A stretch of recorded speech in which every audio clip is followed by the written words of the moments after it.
Là, on est tombé en panne sur la pire route de France. C'est quoi cette merguez? T'avais dit, il ferait beau, prends tes lunettes de soleil, on serait dans un coupé-câble de zinzin. Ouais, mais on a toujours pas le budget. Ouais, bah pour le coup, c'est toi qui pousse. Oh non, mais t'es sérieux? Ah, je ne voyais vraiment pas commencer une peau de JV comme ça. J'espère vraiment que tu vas trouver ce que tu cherches. J'espère aussi. J'aurais dû m'y mettre beaucoup plus tôt. Genre comme le contrôle technique? Parce que là, c'est un garage qu'il nous faut. Hein. Vas-y, tu veux pas me replacer, s'il te plaît? Dans tes rêves. Allez, sois cool. S'il fallait faire une tier list des licences qui ont fait le plus battre mon cœur de gamer, Final Fantasy serait sans conteste celle que je mettrais sur la plus haute marche. Les aventures qu'elle m'a fait vivre sont autant de souvenirs qui me resteront gravés. Sauf que, du haut de sa dizaine d'épisodes, celui que j'attendais le plus est celui qui n'est jamais sorti. Ouais, on parle bien de Final Fantasy Versus 13. Avec cette pause JV, on va essayer de comprendre pourquoi il a fallu attendre 10 ans pour voir débarquer cet épisode. Et surtout pourquoi il s'est éloigné autant de la promesse originale. Oula, ça va être long. Comme bouteille d'eau de source dont on ne fera pas la pub mais dont on devine quand même la marque. Ouais, ça va être long. Mais avant toute chose, vous saviez que Final Fantasy XIII devait sortir sur PlayStation 2 à l'origine? Voilà, surtout que pour parler de Versus 13, va falloir qu'on parle aussi des autres FF sortis sur cette période. Le développement de Final Fantasy XIII commence donc sur PlayStation 2 en 2004. C'est le staff de FF10-2 qui s'est collé au projet après la sortie de la version International. L'histoire, les personnages, le système de jeu se mettent en place. Quant au lore, il est déjà rédigé par Kazushige Nojima et a même son petit nom, la Fabula Nova Crystallis, le nouveau conte du cristal. Tout se passe pour le mieux, mais une menace plane au-dessus du projet, l'arrivée plus si lointaine d'une nouvelle génération de consoles, dont les rumeurs commencent à animer les internets, ainsi que les couloirs de Square Enix. L'éditeur étant un partenaire relativement privilégié de PlayStation, il aura accès aux spécificités préliminaires de la future PlayStation 3. L'équipe de FF13 a dû mettre en pause son chantier pour se consacrer à un exercice tout aussi périlleux, réaliser une démo technique. Au bout de 6 mois de travail acharné, le grand public a pu voir le résultat durant la conférence PlayStation de l'E3 2005. Celle qui annonçait la PlayStation 3. Cette démo, c'était un somptueux remake de l'intro de Final Fantasy VII à 60 fps, d'un photoréalisme à couper le souffle.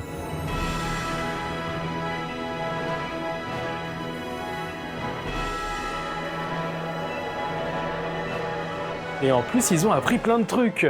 De 1, le bond technologique était énorme et leur a donné envie de bouger le projet FF13 vers la PS3. Et de 2, ok, la techno est folle, mais va demander de revoir en profondeur la façon dont l'éditeur aborde le développement de ses jeux. Un détail qui avait déjà été évoqué plus tôt par Taku Murata, qui supervisait les ingénieurs à l'œuvre sur Final Fantasy XII. Pour le grand public, tout commence en 2006, lors de la grand-messe jeux vidéo ludique de l'époque, l'E3. C'était vraiment une année de dingue. Au bal des conférences constructeurs, PlayStation annonçait la date de sortie et le prix de sa PlayStation 3, Nintendo faisait sa révolution avec sa Wii, et Xbox nous montrait de quoi la 360 était capable avec du gameplay de Gears of War. Mais ce qui nous intéresse, c'est surtout du côté des éditeurs, et plus particulièrement de Square Enix. Alors que Final Fantasy XII n'est sorti que depuis quelques mois au Japon et pas encore en Occident, v'là-t-il pas qu'ils annoncent déjà Final Fantasy XIII en exclusivité sur PlayStation 3 ? Mais ce n'est pas tout, puisqu'après ça c'est Final Fantasy Agito 13 qui est annoncé, un jeu à destination des téléphones. Et ce n'est pas fini puisque la PS3 aura droit à une seconde exclue, Final Fantasy Versus 13. 3 épisodes, 3 visions, puisque Final Fantasy XIII sera dirigé par Motomu Toriyama, qui avait co-dirigé Final Fantasy X et dirigé Final Fantasy X-2. Final Fantasy Agito 13 sera dirigé par un Hajime Tabata qui n'en était pas son premier jeu mobile, puisqu'il avait déjà occupé cette fonction pour Before Crisis, et qu'il était au charbon sur Crisis Core pour la PSP. Enfin, Final Fantasy Versus 13 sera dirigé par Tetsuya Nomura, l'homme à l'origine de la saga Kingdom Hearts. Et si ces 3 projets semblent très différents les uns des autres, ils sont tout de même liés par une mythologie commune, la fameuse Fabula Nova Crystallis. Franchement, quand tu vois ça, tu te dis « Ouah la vache, tout a été pensé, calculé, nanana ». Vraiment, à la fin de la conférence, tu sentais que Square Enix avait un plan bien huilé. Eh ben, puisqu'il est si bien huilé, ton plan, tu sais où tu peux te le carrer. Justement, on va y revenir. Merci encore d'être venu. J'en pouvais plus de la pousser. Ouais, je peux vous réparer ça. J'ai ce qu'il faut en stock. Bon, par contre, ça va vous coûter au moins 500 guilds. 500 guilds? C'est pas donné. Eh oh, je fournis déjà la main-d'œuvre et les pièces de rechange. Mais bon, si vous n'avez pas les moyens, j'ai un gars qui a des contrats de monstres sous la main. Ouais, bah moi j'ai bien un couteau suisse avec des lames et même une paire de ciseaux, mais j'irai pas chasser des poules avec. Et moi, je suis pacifiste. Bah, sinon, il vous reste toujours la pêche. Donc on a 3 projets ambitieux annoncés en même temps et FF13 avait même quelques séquences in-game. On pouvait se dire que tout cela allait arriver très vite, mais c'était sans compter sur la capacité enfumage que Square Enix nous avait lancée. Parce que le gameplay visible dans la bande-annonce de Final Fantasy XIII, bah c'était pas du vrai gameplay, mais du target render. Mais qu'est-ce que c'est que ça, le target render? Je vais te le dire, ami. Et en chanson. Enfin, non, personne n'a envie de subir ça. Le target render est une séquence en images de synthèse ou générée à l'aide du moteur du jeu.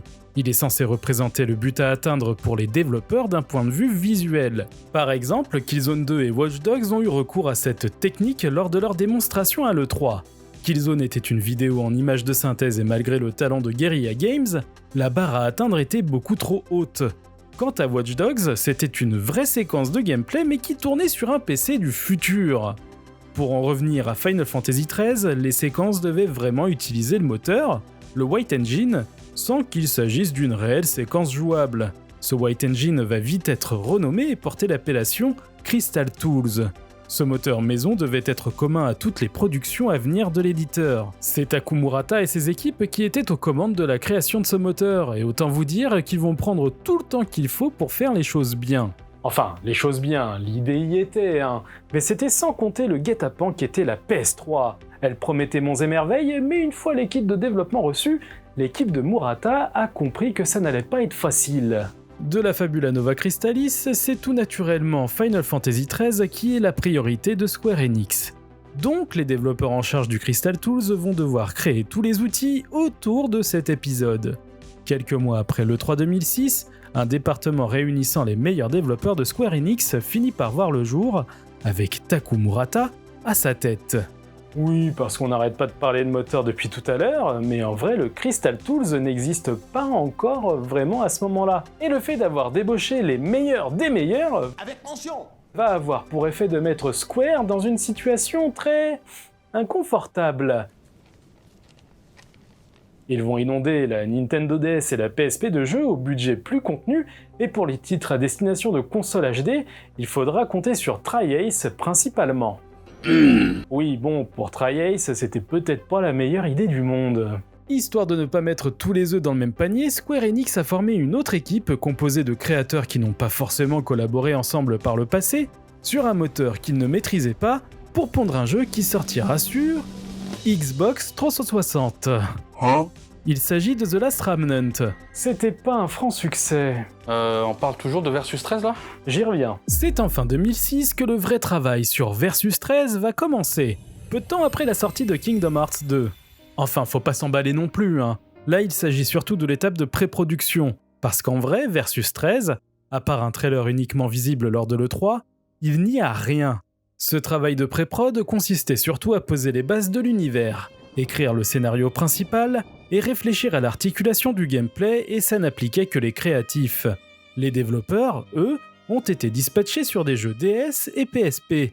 Le Crystal Tools n'étant toujours pas prêt, il fallait bien les occuper et faire rentrer des thunes. Même Nomura, en vrai, il n'a pas la tête que dans Versus 13. Il a tous les Kingdom Hearts sur console portable à gérer. Donc en 2007, certes, les choses n'avancent pas vite, mais vu son planning, il n'a pas trop le temps de se rendre compte que Versus 13 s'enfonçait tranquillement mais sûrement dans un bourbier. Paye ton aventure de zinzin. Putain, on se fait chier. Tiens, prends ma place, je reviens.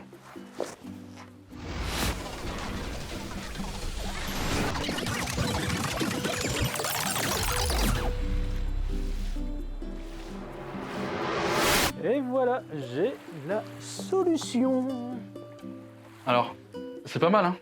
Mais un poisson entier, ça aurait été quand même plus crédible. Ah putain. Donc FF13 est la prio, là-dessus on est d'accord, et Versus 13 devait suivre rapidement.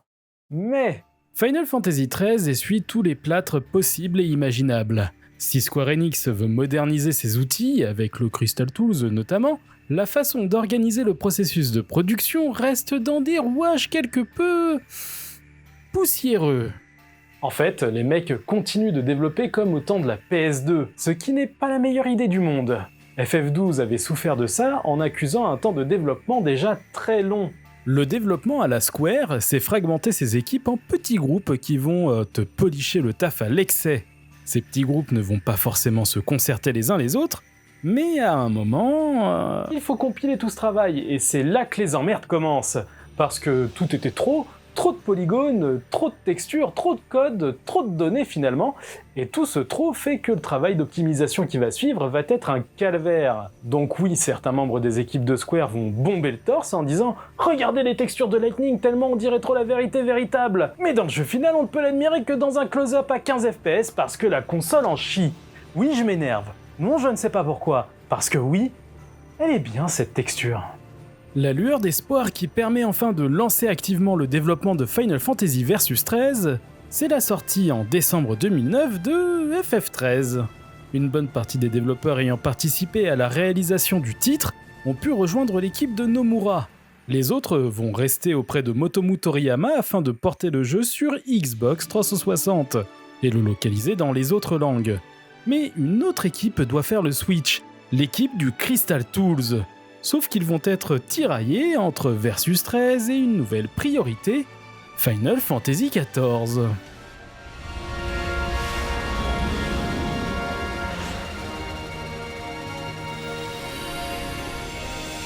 Alors comment te dire que Final Fantasy XIV, Square Enix le veut et en a absolument besoin. Ce MMORPG doit succéder à Final Fantasy XI, qui était un MMO au succès critique et commercial extraordinaire.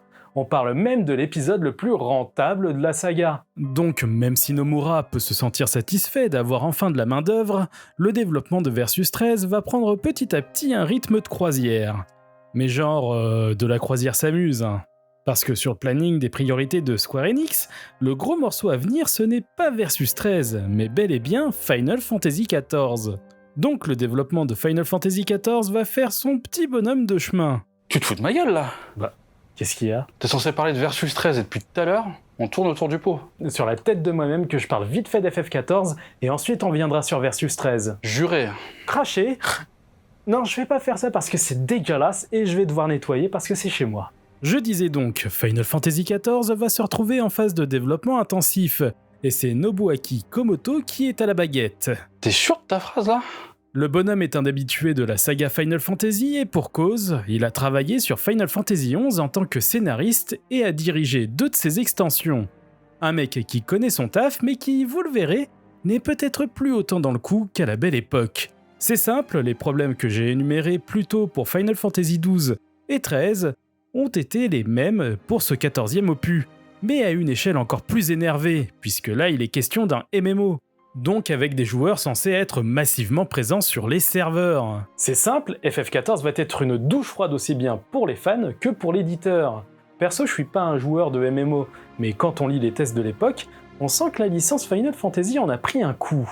Si le jeu est beau pour un MMO, il est aussi très gourmand en ressources. Il manque aussi cruellement de contenu et l'histoire se suit par le biais de cinématiques qui rendent le joueur spectateur de sa propre aventure. Et en interne, les équipes peinent à garder une qualité de service au rendez-vous, puisque les serveurs enregistraient plus de 400 pannes quotidiennes. Ça fait beaucoup là, non? En l'état, Final Fantasy XIV ne sera jamais viable sur le long terme, et pour Square Enix, il est hors de question de ne pas avoir un MMO ultra rentable comme l'a été FF11. Donc une réunion de crise a été organisée pour sauver le Chocobo aux œufs d'or. Pour vous la faire courte, Final Fantasy XIV est un jeu tellement pété qu'à la fin de cette réunion, ce n'est plus une simple mise à jour majeure qui sauvera le titre, mais carrément un redéveloppement complet. Le code de la version 1.0 était défaillant à plus de 90%, selon l'enquête interne. Et puis dans ce genre de situation, il y a forcément des têtes qui tombent. Et ce sont celles de Nobuaki Komoto et Hiromichi Tanaka qui vont rouler par terre. Le réalisateur et le producteur de la version 1.0 vont être rétrogradés pour laisser place à l'homme providentiel, Naoki Yoshida. Je ne vais pas rentrer trop dans les détails, mais le redéveloppement de FF14 va avoir un impact considérable sur Versus 13. En fait, la sortie de la 1.0 aurait dû permettre à Nomura de gonfler ses équipes, mais le sauvetage de FF14 va ponctionner une bonne partie de la main-d'œuvre de Square Enix. Puis FF14 abandonne le Crystal Tools pour être développé sur un tout nouveau moteur qui lui sera totalement dédié. Ne serait-il pas un indice subtil lancé à Nomura pour lui dire d'arrêter les frais avec ce moteur qui n'arrange absolument personne? Donc on est entre 2010 et 2013 et Final Fantasy XIII et XIV sont sortis. Mais ces deux épisodes vont encore demander pas mal de ressources. Le 13 parce que Square Enix compte lui donner 2 suites directes, avec Final Fantasy XIII-2 et Lightning Returns, histoire de rentabiliser un max le Crystal Tools, et le 14 parce que, comme je l'ai dit plus tôt, il va être rebooté à l'aide d'un tout nouveau moteur. Nomura, depuis l'annonce de Final Fantasy Versus 13, n'aura jamais eu une équipe complète pour travailler sur son jeu, l'obligeant à tâtonner avec un moteur incomplet, et tout en étant un peu en roue libre. Tetsuya Nomura, c'est avant tout un artiste, un peu dans sa bulle, pas forcément facile à vivre, et qui peut t'appeler à 2h du mat pour te partager des idées qui lui viennent. Bon, je fais des raccourcis de zinzin, mais il était prêt à transformer Versus 13 en comédie musicale, parce qu'il a été voir Les Misérables au cinéma. Enfin, je digresse là. Pendant toute la production du jeu sur PlayStation 3, Versus 13 n'a pas arrêté de muter, voire même d'enfler. Pendant un temps, il était question d'avoir une world map avec un personnage aux proportions déformées, à la manière des épisodes de la première PlayStation. Puis l'envie d'en faire un véritable open world a pris le dessus, ce qui a posé tout un tas de problèmes puisque le moteur n'était pas du tout prévu pour aller dans ce sens. Heureusement, un événement va chambouler le développement de Final Fantasy Versus 13 en 2009, le rachat d'Eidos par Square Enix. L'éditeur japonais n'a pas dans l'idée de transformer Eidos, mais compte tirer quelques leçons des développements de jeux à l'occidental. Et c'est dans cette optique que le directeur technique d'Eidos de l'époque, Julien Merceron, un Français qui a débuté sa carrière chez Ubisoft, est invité au Japon pour présenter les outils et les processus de création qu'il avait mis en place chez Eidos Montréal, IO Interactive et Crystal Dynamics pour ne citer que. La présentation se passe hyper bien et comme elle a été filmée, a été l'une des plus vues de l'intranet de Square Enix. Il n'aura fallu que quelques mois pour que le PDG de Square, Yoichi Wada, propose à Julien Merceron de devenir le directeur technique de sa société. Une proposition qui ne se refuse pas, Julien étant fan des productions de l'entreprise, il a même fait en sorte que ce soit Square l'acquéreur d'Eidos. Je me dis, il faut absolument que ce soit Square Enix. Donc je pense que j'ai tout fait en sorte pour qu'il soit très content. Très très content. Et t'as gâché tous les autres rendez-vous après. Et avec après les autres j'ai dit aux autres, vous savez, c'est chez pas super. nous, c'est pas terrible. Faut pas y aller. Shrevaux. Bon, on n'est pas fort à la bagarre, on n'est pas fort à la pêche non plus. Attends, tu pouvais plus depuis le début. Ils sont vraiment bizarres ces mecs. Hein. On arrive à une époque charnière pour Square Enix. Technologiquement, l'éditeur est dépassé, il va falloir faire des choix audacieux pour changer cet état de fait. Et c'est là qu'entre en scène Julien Merceron. À l'aide d'une nouvelle recrue, Yoshihisa Hashimoto, un ancien programmeur de la Sonic Team, ils vont concevoir un tout nouveau moteur qui doit être à la fois moderne, intuitif et capable de répondre aux méthodes de travail japonaises. Ce chantier intervient en plus sur un cycle déjà très avancé des consoles actuelles, qui étaient la PS3 et la 360, donc ce moteur devait être pensé pour la génération d'après. De toute façon, l'une des lubies de Hashimoto, c'était le Physical Based Lighting, une techno qui permet d'avoir des éclairages d'un réalisme ébouriffant, mais qui était trop gourmande pour la PS3 360. En parallèle de ce chantier, Final Fantasy Versus 13 se montrera une ultime fois en 2011 avec un somptueux trailer de presque 7 minutes où l'on voit enfin du gameplay en temps réel.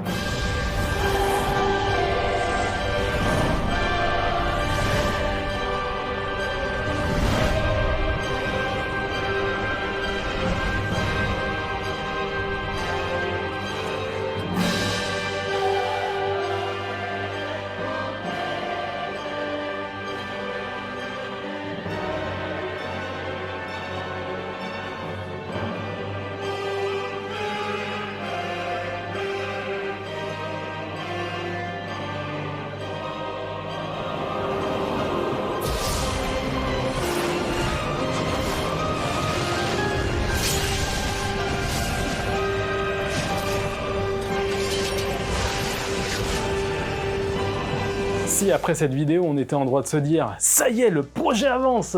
Bah en fait, c'est pas tout à fait ce qui va se passer. Comme je viens de le dire, le trailer est sorti en 2011, ce qui correspond à la toute fin de la génération PS3 360. Ok, le parc installé est énorme, mais déjà, le jeu est loin d'être terminé. Et surtout, quand la nouvelle génération va arriver, le titre va prendre le risque de sortir en même temps que des jeux de cette nouvelle génération. C'est plus ou moins ce qui est arrivé à Final Fantasy 9 et 12, et ce ne sont pas les plus gros succès commerciaux de la franchise. Faire un jeu cross-gen?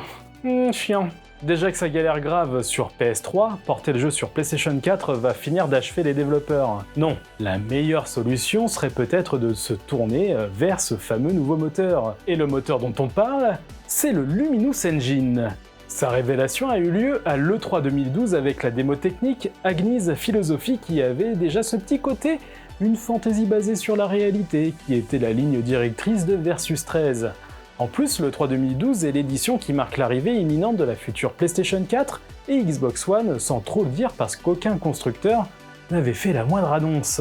Je ne sais pas si vous vous souvenez, mais c'est cette année qu'on s'est mangé les claques graphiques qui étaient Star Wars 13 ou encore Watch Dogs. Bon ok, lui c'était une grosse carotte. Le temps passe et on arrive en 2013. PlayStation et Xbox annoncent leur future console et Versus 13 ne donne presque plus signe de vie. Au point même que les fans commencent à se demander si le jeu n'est pas purement et simplement annulé. Il y a bien Nomura qui tweet de temps en temps, mais ce n'est plus suffisant. Puis vient la conférence PlayStation de l'E3 2013. I'm very honored and proud to share a video message from the brilliant mind of Tetsuya Nomura from Square Enix. Tetsuya Nomura nous donne enfin des nouvelles de Versus 13 avec un trailer de fou furieux. Visuellement ça arrache, ça bouge dans tous les sens, et pour cause, c'est du target render. Alors, pas sur toutes les scènes, hein. La place centrale d'Insomnia, c'est du temps réel par exemple. Oui, le seul moment où ça rame. Par contre, toute la séquence avec Léviathan à Alticia, ça, c'est du target render. Le clou du spectacle, c'est l'annonce d'un changement majeur pour Versus 13.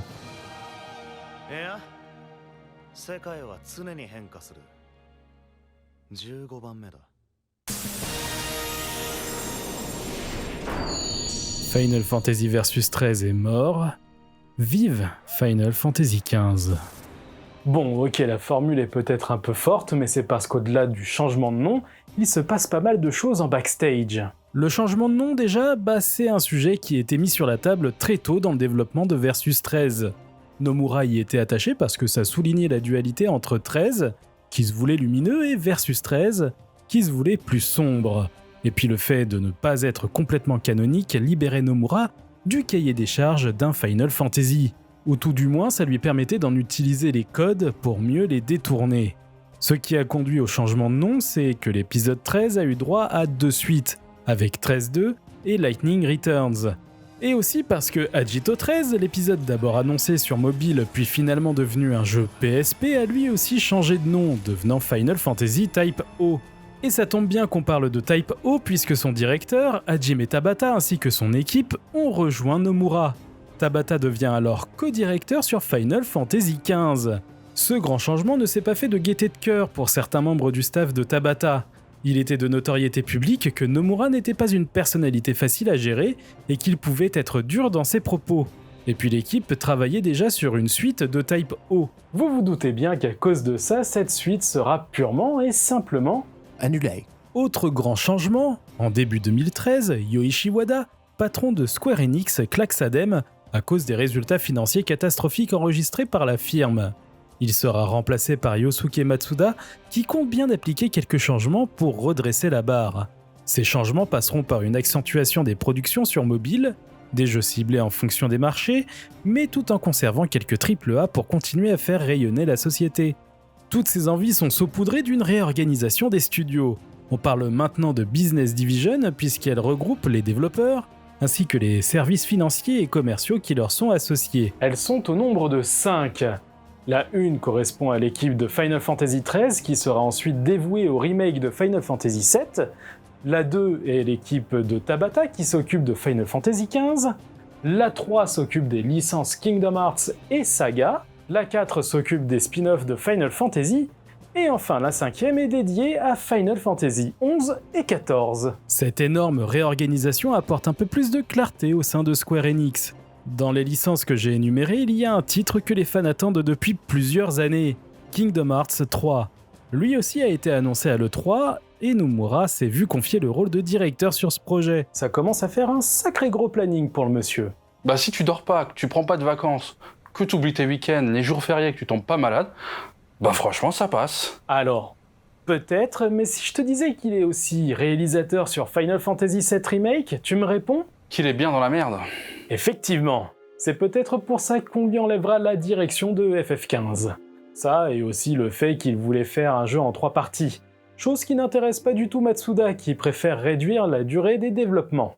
Il est hors de question que 15 prenne près de 10 ans à être développé. La réorganisation étant faite, le développement de FF15 va pouvoir enfin basculer sur Luminous Engine. Jusqu'à présent, les images provenaient d'une version customisée du Crystal Tools. Le moteur n'est pas tout à fait prêt parce qu'il n'est pas taillé pour gérer un monde ouvert, mais ça ne fait rien, puisque les développeurs du moteur et les développeurs du jeu vont pouvoir travailler conjointement afin de s'assurer que le Luminous réponde à tous les besoins de FF15. Le scénario va être aussi pas mal chamboulé. Si les thèmes de l'amitié, de la relation père-fils, le tout dans une ambiance road trip sont là depuis Versus 13, Tabata a voulu le simplifier au maximum pour respecter les délais de production. Une bonne partie du lore mise en place avec la Fabula Nova Crystallis va être amputée de FF15 également, dans l'optique que Tabata et ses équipes s'approprient cet épisode au maximum. La coupe la plus visible dans le déroulement du jeu reste quand même l'intro. Là où l'histoire de Versus 13 devait débuter à Insomnia dans une ambiance festive grâce à la signature du traité de paix entre l'Empire de Niflheim et l'Empire du Lucis, puis l'invasion surprise d'Insomnia par l'Empire de Niflheim conduisant le prince Noctis et ses amis à fuir la cité, et bah dans le 15, c'est plus du tout la même. Noctis et ses amis ont quitté le Lucis pour que le prince puisse se marier avec Lunafreya Nox Fleuret et ne se rendre compte de l'invasion d'Insomnia que par le biais d'un article de journal. Par contre, le décès du roi Régis, le père de Noctis, devait aussi avoir lieu dans l'histoire de Versus 13. Lunafreya est aussi un grand changement par rapport à Versus 13, puisqu'il s'agit d'un oracle originaire de la province de Tenebrae et est aussi une amie d'enfance de Noctis. Pendant la promotion de Versus 13, ce personnage était différent. On n'avait pas beaucoup d'informations si ce n'est qu'elle s'appelait Stella Nox Fleuret et l'entente entre les deux personnages n'était pas aussi cordiale. Je vais m'arrêter là concernant les changements parce qu'il y en a eu une tonne. On va plutôt revenir rapidement sur le développement de FF15. Hajime Tabata a une vision du développement d'un jeu à l'opposé total de Tetsuya Nomura. Le premier se veut proche de ses équipes quand le second semble beaucoup plus déconnecté de celle-ci. Julien Merceron le disait lui-même, il faut courir après Nomura pour suivre la cadence. Le créateur étant sur plein de projets en même temps, il ne prend pas le temps de discuter. Si tu arrives à soumettre tes idées, elles seront validées ou jetées à la poubelle sans débat. Tabata, quand il a réorganisé son studio, a fait en sorte de casser le côté trop hiérarchique qui était en place. Ça ne s'est pas fait sans quelques départs. Tout le monde n'était pas d'accord là-dessus, certains s'étant sentis rétrogradés. Mais c'était dans le but d'avoir une équipe en perpétuel mouvement. Le développement de FF15 s'était fait par le biais d'un montage d'une multitude d'ateliers où le personnel pouvait s'y greffer. Ça pouvait être des ateliers sur la création des monstres, des personnages, des quêtes, tout ça. Il était aussi question d'apporter plus de transparence aussi, vis-à-vis du public. D'où la publication régulière d'émissions baptisées Active Time Reports, permettant à Tabata et à ses équipes de donner des nouvelles du développement. La publication de la démo d'Uskae, une zone du monde ouvert de FF15, a permis aux développeurs de faire participer les fans à l'amélioration du gameplay. Pour rappel, cette démo était disponible pour ceux qui avaient acheté Final Fantasy Type O HD. Et t'as acheté Final Fantasy type OHD ? Oui. Et j'imagine que tu ne l'as acheté que pour la démo. Oui. Ah, t'es un pigeon, toi. Oui. Le développement de Final Fantasy XV est un speedrun assez énervé, mais Hajime Tabata réussit son pari de raccourcir drastiquement le temps de production sur ce titre, tout en ayant dans l'idée de réhabiliter la licence auprès du public, puisqu'il aime à le répéter que Final Fantasy avait perdu de sa superbe lors de la génération PS3 360. Et voilà, après 10 ans d'attente, Final Fantasy XV sort enfin.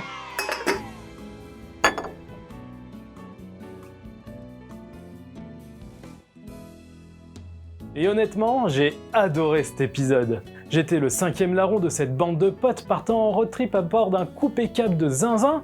J'ai adoré explorer Eos, me sentir tout petit face à des invocations qui nous rappellent les moments les plus épiques de God of War, me retrouver assis sur ma chaise pliante sous une nuit étoilée à déguster les plats d'Ignis, photobomber les clichés de Prompto dont ses talents de photographe peuvent être aléatoires, ou subir les leçons musclées de Gladio. Et oui, j'ai retardé un max mon départ en bateau pour la suite beaucoup plus linéaire et sombre de l'aventure. Final Fantasy XV n'est pas le versus que j'attendais, mais en regardant les images des trailers, il s'avère que la promesse était plutôt maigre. C'était notre imaginaire qui essayait de combler des cases vides. Là où j'ai un avis partagé, c'est sur l'aspect cross-média de FF15. Le fait d'avoir besoin d'un film en images de synthèse avec Kingsglaive et une série d'OAV avec Brotherhood pour capter toute l'histoire et les enjeux, c'est pas forcément sympa pour ceux qui ont voulu commencer un Final Fantasy par cet épisode. Encore que l'OAV n'est pas indispensable non plus. Quant à Nomura, il gardera un mauvais souvenir de cette parenthèse qu'était Versus 13. Quand Tabata a pris la direction totale de FF15, on ne les a jamais recroisés ensemble. Et pour rendre hommage à l'épisode qu'il n'a pas pu achever, Nomura produira une bande-annonce d'un faux jeu du nom de Verum Rex, que l'on peut voir dans le monde de Toy Story dans Kingdom Hearts 3. La direction artistique n'est pas sans rappeler un certain Versus 13.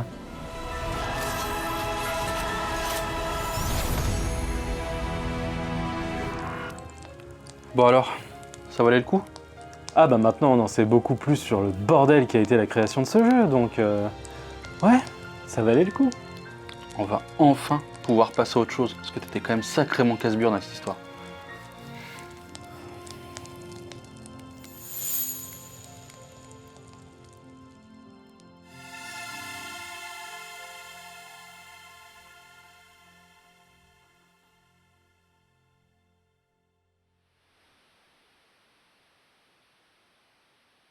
J'espère que cet épisode vous a plu. Cette pause JV m'a pris un temps infini à écrire parce qu'il y avait un travail de recherche assez important à faire, et ce malgré le fait que ce livre m'ait beaucoup aidé.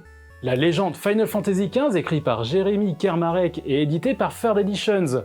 Ce n'est pas un placement produit, mais il faut rendre à César sa salade. Ce livre est une pépite pour qui veut tout savoir de ce 15e volet de la saga. Et vous pouvez y aller, parce qu'il y en a pour tous les épisodes canoniques. Sur ce, n'hésitez pas à commenter la vidéo, à la liker, à la partager. Je vous souhaite le meilleur jusqu'à votre prochaine pause JV. À ciao, bisous.